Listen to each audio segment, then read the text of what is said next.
I hope I... Professor Fig, the Keepers have shown me where the next trial is. Has something changed? Lodgok and I have learned that the goblins are searching for another repository, like the one we saw at Rookwood Castle. And I discovered that they're building massive drills to help in their search. Professor Fitzgerald seemed very concerned. I see. Ranrock clearly knows even more than we suspected. And sir, there's something else. Lodgok knew Miriam. He knew Miriam? They encountered each other at Rookwood Castle. She was doing research. That's where she found the container with the port key. He liked her so much that he let her leave with it, despite orders from Ranrock. I don't know what to say. She could win over almost anyone. I want to hear more of this. And, in fact, I'd like to speak with Lodgok directly. But we've no time now. Where is the next trial? Believe it or not, it's in the headmaster's office. Incredible. Very well, you'll need the password to get past the stone gargoyle. The headmaster's house elf will know it. I don't know the headmaster's house elf. Will he even speak to me? I imagine he's loyal to the headmaster. He is. So you'll need a disguise. I have just the thing. A Polyjuice Potion. You'll look and sound like Professor Black. Wait, doesn't Polyjuice Potion require a bit of the person you want to change into? And take ages to brew? It does. So how do you already have Polyjuice Potion to change into Professor Black? One never knows when such a thing may come in handy. Let's just say I felt the need to be prepared for anything after my fruitless trip to the ministry on his behalf. Now, time is of the essence. Drink up and I shall explain more.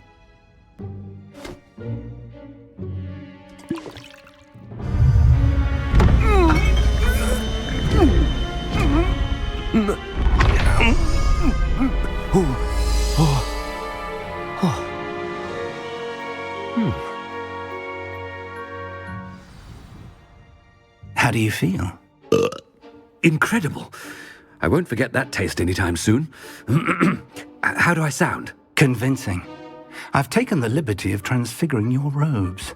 As we discussed, you'll need the password from Scrope, who could be anywhere in the castle. You might look for Professor Kagawa.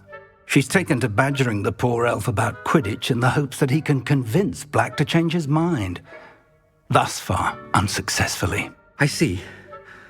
But what if Professor Black sees me? Leave him to me. I shall tell him where to meet a liaison from the ministry in Hogsmeade. That should give you plenty of time. Thank you, Professor. I suppose we'll meet again in the map chamber. It's rather strange to hear gratitude coming from Professor Black. I'll see you there. Now to find the headmaster's house elf.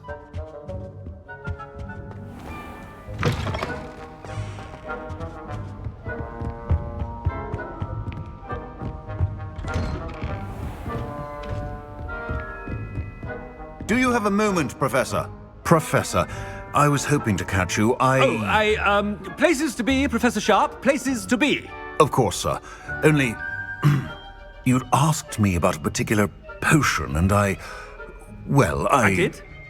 I did, yes. Well, spit it out, Sharp. I don't have all day. Probably best not to discuss it here, sir.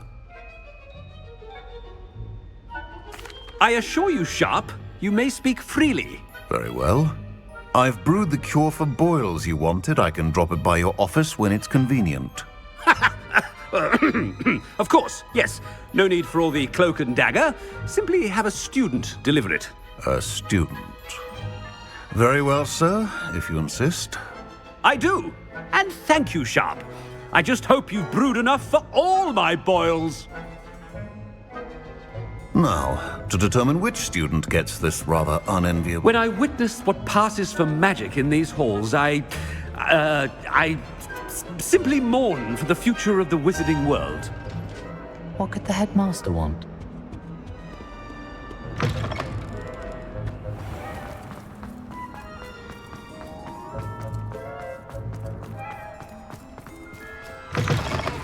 Greetings!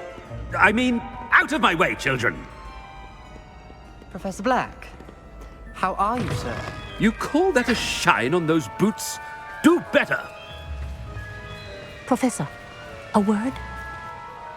Professor Black, again. it is not too late to reconsider your decision regarding Quidditch. We could still have trials and a somewhat shortened season. It would be better than none at all. But the injury, Madam Kogawa. Professor, more than one student has taken a bludger to the head on our pitch.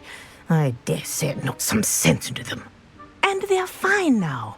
The fact that it happened to be a pureblood, well, that's no reason to... What nonsense! That you would trivialize the health of a student over a silly game. A silly game? You are quite impossible sometimes.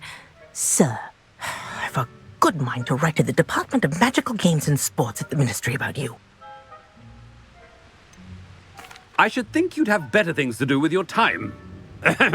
Now, where's my elf? Good day, Professor.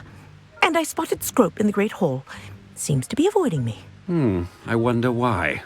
Good day, Madam Kogawa.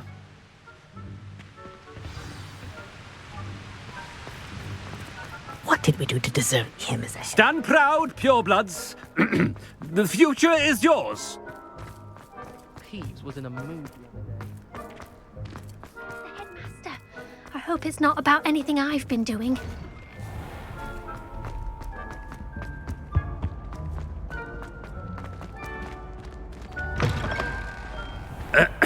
I wonder almost daily why I accepted this appointment from the minister. Professor, a word, please.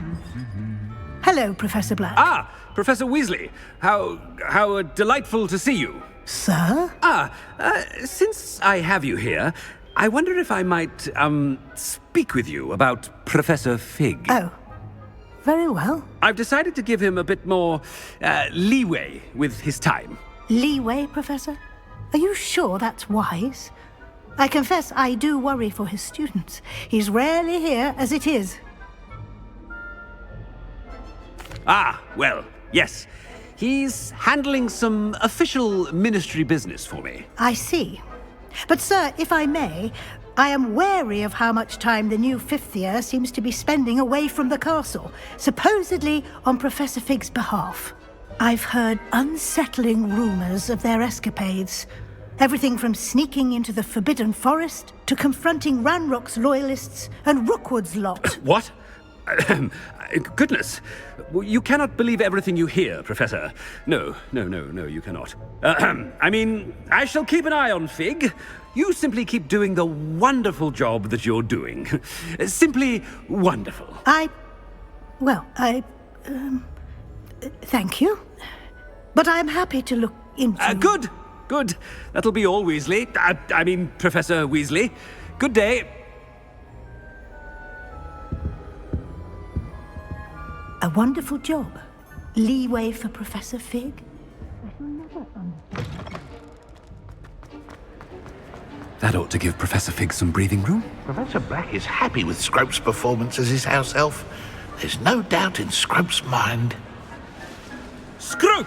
Oh, greetings, Master. Remind me of the password to my office. Oh, but Master made Scrope swear never to tell anyone, even Master himself. And now I'm telling you that you can tell me. Yes, sir. Of course, sir. Scrope begs forgiveness. It is the Black family motto, Master. Right. Of course. Master does remember it. It's purebloods forever, isn't it? Close, Master. Scrope thinks Master is indeed testing Scrope. It is always pure. Obviously. And, of course, as Master knows, in French. Yes, of course. I order you to pronounce it for me. Oh, but Master knows that Scrope's French is most pitiful. Very well. Toujours pur. Ha! Thank you. Never speak of this conversation with me or anyone else. Of course, sir. Scrope shall try his best to keep out of Master's way. The Polyjuice Potion's wearing off. I best get out of sight.